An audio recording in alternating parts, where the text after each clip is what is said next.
God sad, and he talks about basically suicidal empathy. Mm-hmm. Like if there's so much empathy that you actually suicide yourself. Yeah.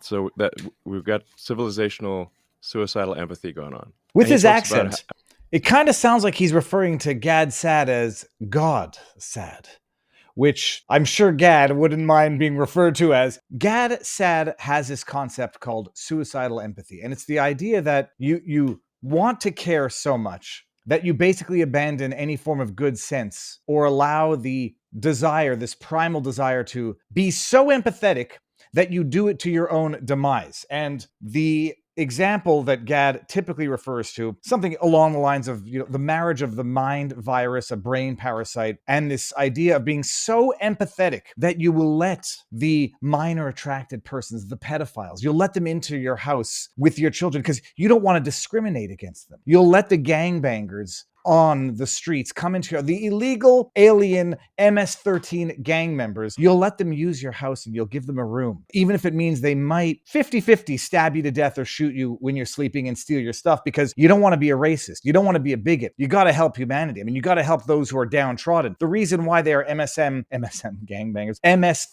gangbangers, forces beyond their control for which you need to sacrifice your own safety and your own well-being to rectify.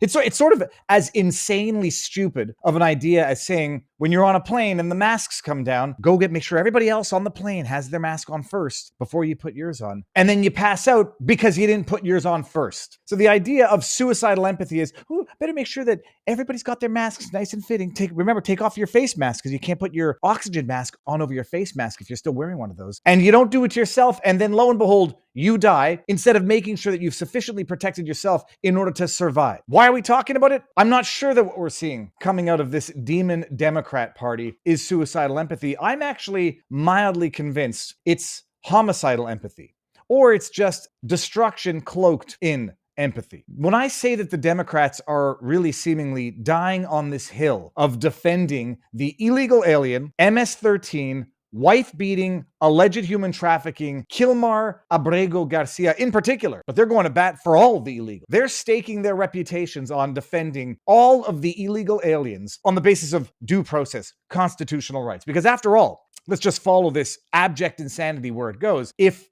an illegal alien can illegally enter a country and quite literally steal the constitutional rights that are saved for natural-born citizens, naturalized citizens, if they could just illegally cross the border and then claim all of those constitutional protections, well, my goodness, do illegal aliens get to buy and acquire firearms? Because that's a constitutional right. Do illegal aliens have endless free speech rights? I mean, you can't deport them for speech because you'd be violating their First Amendment rights. That's what you call suicidal empathy. Defending an invading force. Well, they're not all bad. Predatory incursions, I mean, they haven't really declared war on us. They're just seeking a better life, so they're illegally entering here, then claiming constitutional protections, due process, which incidentally, despite everything they've ever said, Kilmar Abrego Garcia got. I'm not sure his wife got due process when Kilmar was allegedly beating her, but we'll get to there. This is the literal suicidal empathy. And if you need a paradigmic, is that how you pronounce it? Paradigmic example of suicidal empathy, wait until you see Maxine Dexter. This is one of the many. We'll get to the other guy there, Robert Garcia, who are staking their reputations, who are in true suicidal empathetic form, or as I like to say, actual homicidal empathy, because they're defending people who quite literally are killing natural-born Americans, American citizens, their actual constituents, these traitorous pigs. We're going to get to Robert Garcia in a second. Maxine Dexter. We're going to break down this abject homicidal empathy. Let's just listen to this once through, and if you'll entertain me, I'm going to then play it again and just break it down, idiocy by idiocy, suicidal empathetic point by suicidal empathetic point. Listen to this. Congresswoman Maxine Dexter here, coming to you from El Salvador. I can't help myself. If you can't understand what this mumbling buffoon is saying, Congresswoman Maxine Dexter from El Salvador. They've all taken a taxpayer trip to El Salvador. I'm sure it's very nice there. Very low crime, by the way. Homicide, 1.9 per 100,000. That is a 20th of what it is in Baltimore. I'm going to shut my big mouth, play it once through, then we're going to go through this. Listen to this. Congresswoman Maxine Dexter here, coming to you from El Salvador. I flew here last night with 3 of my colleagues to demand that Kilmar Abrego Garcia be released. He is being held in violation of a Supreme Court order expressly telling the Trump administration to effectuate and facilitate his coming home. That is being ignored. This is not just a threat to all people in the United States who could be illegally abducted, detained, and transported internationally against their will, but it is a fact that our president does not recognize the branches of government and the balances of power. This is what we all have been calling a constitutional crisis, yet it is more severe than anything we've seen. We cannot stay silent. We must stay loud. I am here because I refuse to wait for something to happen. We are here to release Kilmar Abrego Garcia.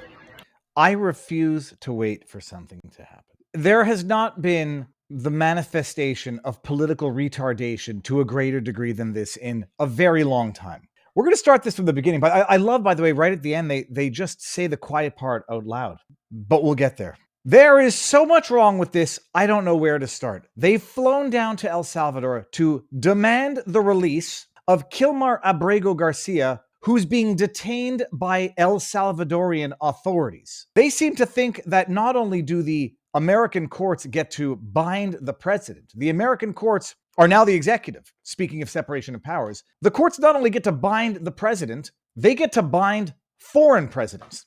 The Supreme Court of the United States, in as much as it says what this nutcase says they said, which it doesn't, thinks that the Supreme Court can now order a foreign president, Bukele of El Salvador, to release someone who they are detaining for reasons of El Salvadorian law. Who the hell does this idiot think she is? Congresswoman Maxine Dexter here, coming to you from El Salvador.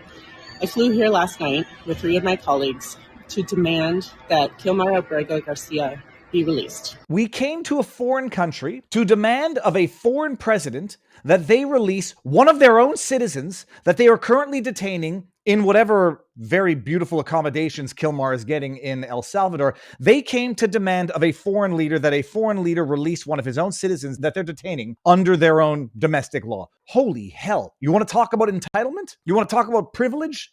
Maxine, point 2. He is being held in violation of a Supreme Court order expressly telling the Trump administration to effectuate and facilitate his coming home.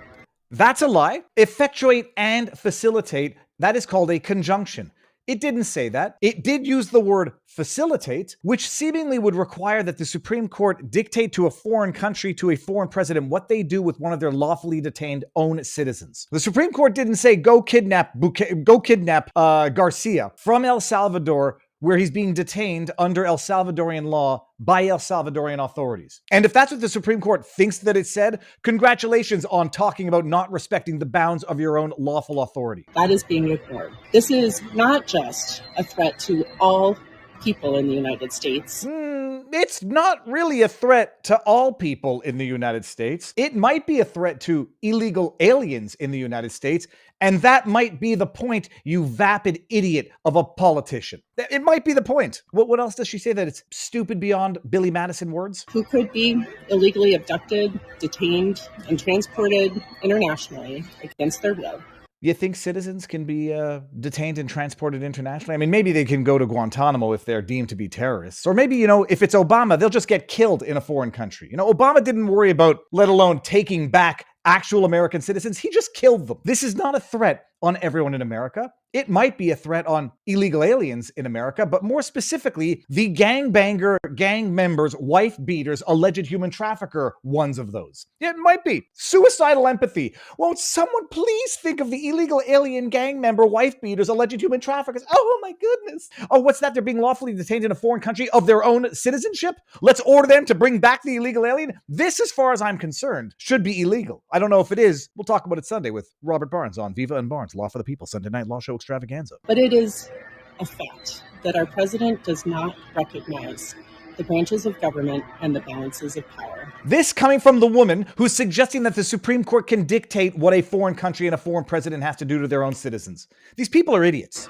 This is what we all have been calling a constitutional crisis, Yet it is You've been calling it a constitutional crisis. The true constitutional crisis is that of the courts usurping the power of the executive and the commander-in-chief during what he has declared to be something of a time of war, something of a predatory incursion. That's the constitutional crisis. You can call whatever the hell you want, whatever the hell you want. You call boys girls. I'm sure you'll call this a constitutional crisis. The actual constitutional crisis is your unwillingness to respect the Constitution and the separation of powers between the executive, the legislative, and the judicial, and between domestic and foreign policy, foreign law. more severe than anything we've seen.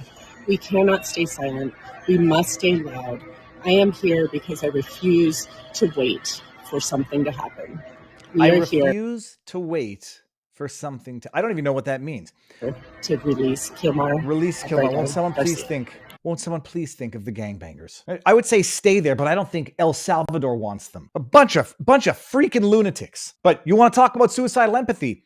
A woman, and yes, I checked, unless I'm mistaken, she was born a woman, is out there defending a wife beater, is out there trying to get the wife beater back to his wife. So that presumably, I know, so long as it's someone else's wife that's getting beaten, I don't think Maxine Dexter cares. That woman is out there trying to get a wife-beating gang member, illegal alien, back into the country into which he illegally entered so that he can beat his wife some more. But so long as it's someone else's wife, Maxine Dexter is willing to take that risk.